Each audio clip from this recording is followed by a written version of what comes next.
This is the Eddy Avenue exit at Central Station, and in 2019, after visiting the Universal meetings at Ermington after being withdrawn from, when I spoke to Merrick Lloyd Grimshaw, or Lloyd Grimshaw, and Tony Strange from Melbourne area, I was not allowed to come in to visit the Universal occasion. I'd never been to one apart from the local ones in Leeds. I was clearly not wanted because they wouldn't let me in, but I came back here, and the amazing thing is that I was being pursued by at least 4 private investigators. So I went down and had a meal down there, so about where the lady is in white is, and these guys must have all been spying on me, because when I got up, when I finished my meal and went along to George Street looking for the Apple store, a criminal came up to me and said, "Hey lads, do you realise you're being followed?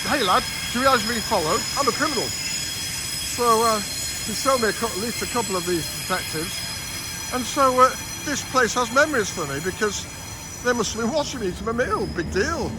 I had nothing to hide, and I was completely naive. Anyway, that's another story for another time. Apologies for this being a rather noisy spot.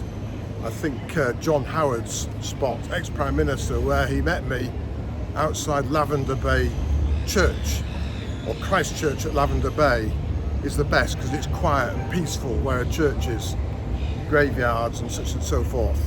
Whereas here we've got trains and people, not many people. We're on the upper floor, upper level here, looking down on creation. But nevertheless, this session is to go over a highly important mediation meeting where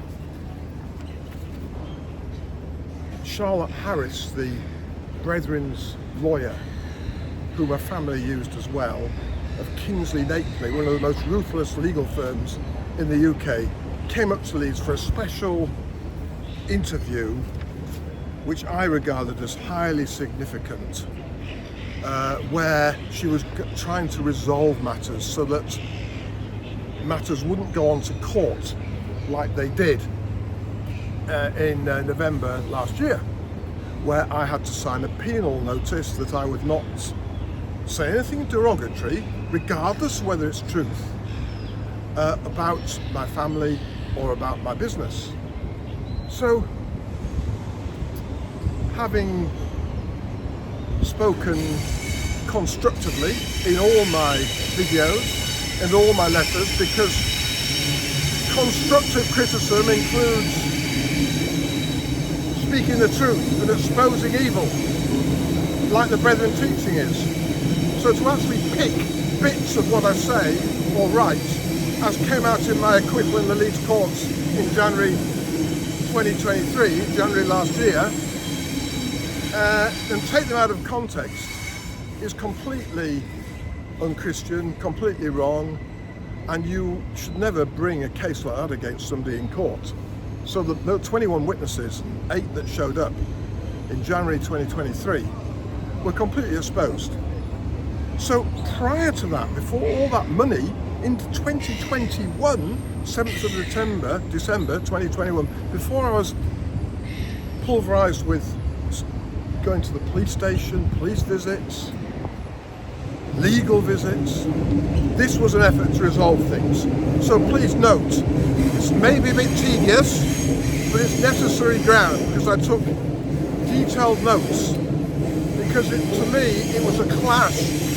And I said so in the Reach Out conference, which is witnessed before the event, that it was like a clash between cultism and Christianity.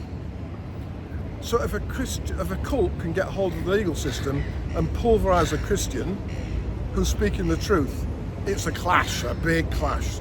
So of course, I readily went to the table to see if we could negotiate. I had in my bag a list of brethren, ex-brethren, who'd been treated mercilessly by the exclusive brethren or Plymouth Brethren Christian Church, totaling £1 billion, which is 2 billion Australian, compensation that I believe should be paid out to these victims. And it may be that we need to bring a class action. But step at a time, I'm just going through the process and having to work with the government because I can't afford the legal system. So the brethren have run me out of money, so I'm having to fight my own battle. This is part of it, to bring awareness now to the public, to the Christian church I used to be in, the Plymouth Brethren Christian Church, or business as it is now, in the way it's run, and ex-brethren, people that have left, so that they can form their judgment of me. I hold myself accountable to ex-brethren. Many of them have turned on me and say I'm wrong for sexual stuff, which I have no idea what they're talking about, and also I owe them money. So I owe a man here, apparently, called Craig Stewart, money, a lot of money. Not millions, he said, that's as much as I can. And Olivia Haslam, my ex-girlfriend, says that I owe her half the value of my property in England. So and Bruce Hales has taken, as far as I'm concerned, he's taken the best part of 15 million from my family business for the church. So we've got quite a few challenges in Sydney, not just the brethren, but the wider environment. So I'm slowly but surely finding some good people who realise that maybe I'm not quite as wrong as these people make out. Maybe I've got a point, maybe I've got a case to make. So please understand that this is part of that, part of my effort to try and help it's particularly the Plymouth Brethren Christian Church members, but also ex-members who have been chucked out themselves, to understand that I'm actually fighting for them for compensation. And people that I thought would support me have turned against me for reasons only known to themselves. I don't judge motives, but if people want the money, make sure it's for the right motive, make sure I really owe you money. I don't believe I owe anyone money. I think I've just about used my last penny to be righteous when I left England. Had an old ticket from 2 years ago, which I couldn't take flights because of COVID, which I used to get here and used to go back, but I'm skint, apart from a property. Now, I'm holding that accountable to the brethren and saying, if you want to take that and, carry on in your beautiful houses all around the world, but want to reduce me to the gutter, that will be entirely in keeping with what Mike Hughes said about Jim Hutchinson, his local brother in Sheffield, that the only thing for him is to wake up in the gutter and call out to me for help. So he wanted Jim Hutchinson in the gutter so that Mike Hughes could pull him out of the gutter and set him up just to be some sort of prodigy of Bruce Hales in the Sheffield meeting. Meanwhile, Bruce Hales shut down the Sheffield meeting. So I don't know what all that's about, but I think Jim Hutchinson deserves far more respect than that. And that's what I took issue with over the Sheffield and Doncaster brethren, bullying Jim Hutchinson. And of course, they had to chuck me out, write letters in, say what a bad man I was. But I'm standing to my story because I believe I've been right and consistent all the way through. The people who are changing are the brethren and re-accommodating because they're not on safe ground. They're not on the ground of truth. They're not prepared to engage with me and thrash it out because they know they're false. I would submit humbly. So this incredibly important meeting occurred, and the subjects were history, what's happened to me between 2014 and 2017, confrontation, risk, cooperation and communication, nastiness, reform, motive. Very important. What's the motive behind what we're doing? Obviously it's money. It's awful to think that you would hurt somebody for money. That it must be the worst of the worst of the worst. But there are women that do that as well as men, so I've met many of them. I've only developed my ability to see through that since I left the Plymouth Brethren Christian Church, because we trusted everybody in there. We trusted Bruce Hales, we trusted his sons, we trusted his hierarchy, we trusted the trustees of the Steward Christian Brethren Assembly Act. We trusted the trustees of our meeting hall. We trusted the trustees of our school. We expected them to be absolutely honest and absolutely fair if they ever had to enter into judgment. Christianity versus Judaism, the judiciary, exposing evil, family and fear, transparency and trust. So this was the top drawer of the legal system, Kingsley Napley, coming up to resolve matters between me and the brethren, me and my family, in 2021. So my lawyer, Gordon's, made some comments to get the ball rolling. Lance made an effort to help the brethren in 2013 and 14, including Richard's story in jail. Actually, it wasn't. Richard's story was already put into jail by the brethren, I think in 2004 or 5, after meeting Bruce Hales at a meal. It was his brother, Ray's story. So that's easy to get names wrong. People needed help, and Lance went out of the Leeds community to help them. So I dared to go to other places. Lance put some noses out of joint in Nottingham, Sheffield and Worcester. There is an organised structure in the brethren, very definitely, very organised. They're no loosely connected organisation like you get in a riot. They are highly organised, highly controlled. Lance is the type of person who goes direct. That's why I went to John Howard. That's why I went to Bruce Hales. I go straight to the top. In an initial meeting in Boston, USA, Lance seemed to get on reasonably well with Bruce Hales. Out of the blue, on the way back from Boston, Lance got a direct rebuke for interfering in the plights of 2 individuals, Ray Story and Jim Hutchinson. Lance didn't agree with what Bruce Hales said. Lance found it difficult to accept the letter, so he challenged the people who had contributed to the letter. Then my comments to introduce, just going over the history of what's the background to this mediation meeting. It's very humiliating to be rebuked for being independent and then leading a party and sowing discord in front of not only the brethren you love, but in front of your own sons and family.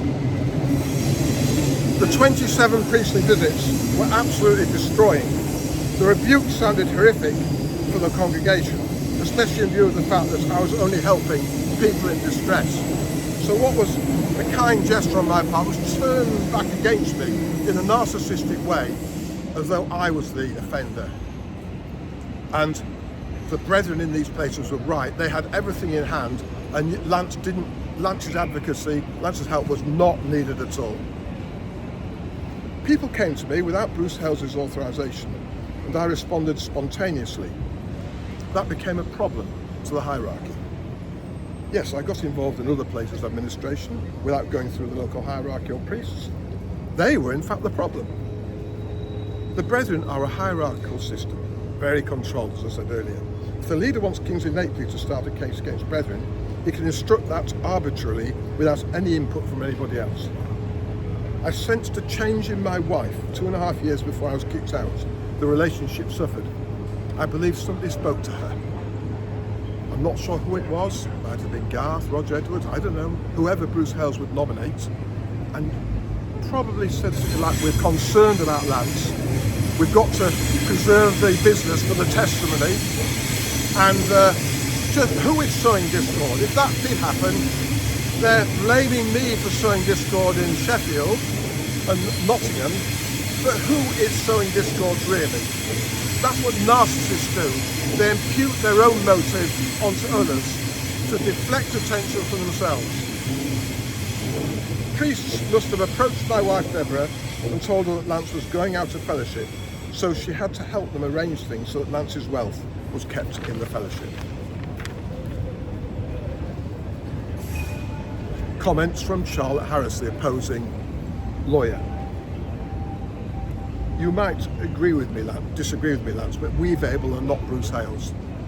Okay, yeah, Weave Able is Weave Able, limited company or a congregation of companies. Bruce Hales is Bruce Hales. So, okay, they're 2 separate entities.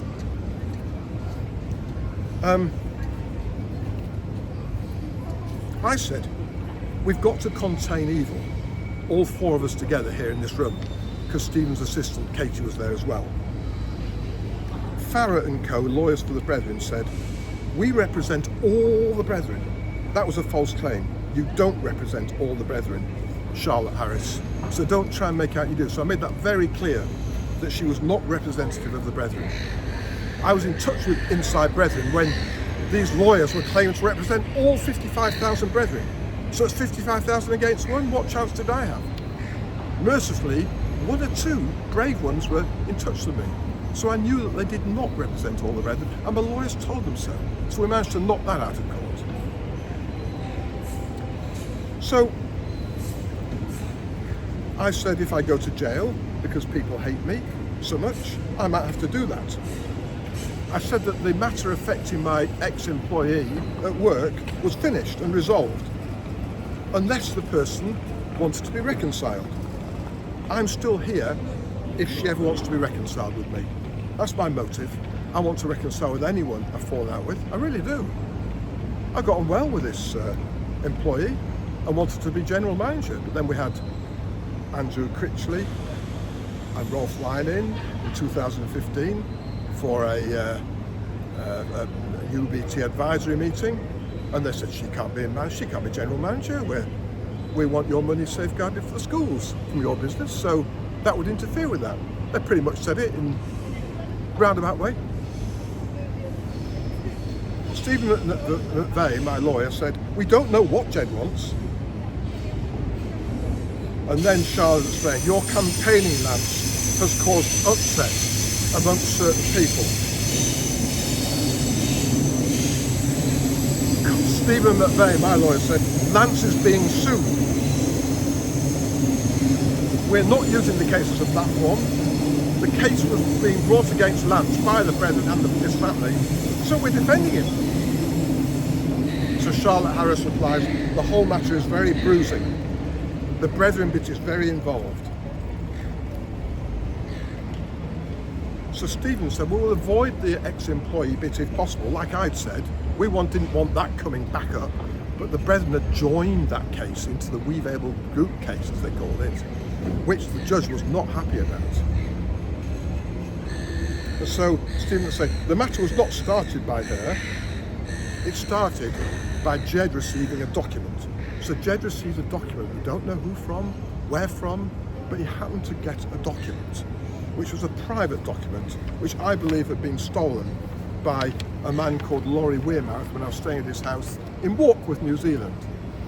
And he gave it to the Brethren, went to the police and all sorts of stuff. But who knows?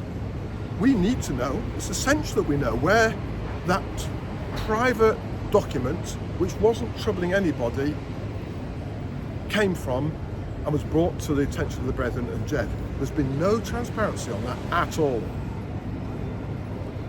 I ran the business, I said, pretty much single-handedly myself, yet shared the profits with my wife and what the business generated. Deborah was a great mother.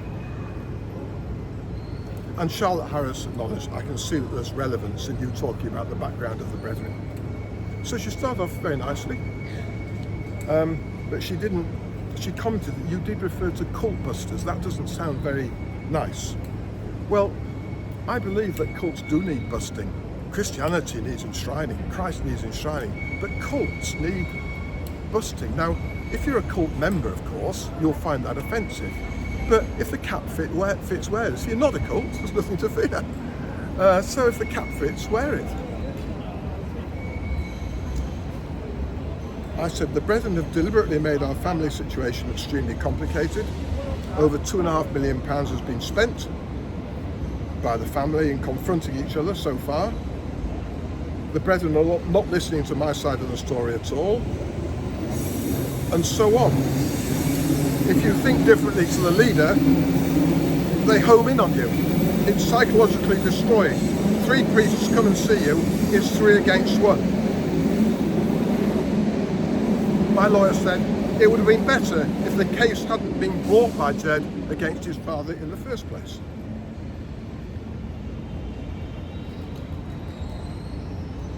I then said, my own father helped the Brethren. He put himself out to serve the Brethren, and then he was suddenly withdrawn from by Simon, the leader of the day. The assembly judgment against my father was reversed in church after he died, but that judgment had completely destroyed our family. There was no talk of compensation or anything, despite the destroying nature of it. So we go on and go on. I said we've got to contain evil, the four of us together, and so on and so forth. So that's the first part, and the next part is risk.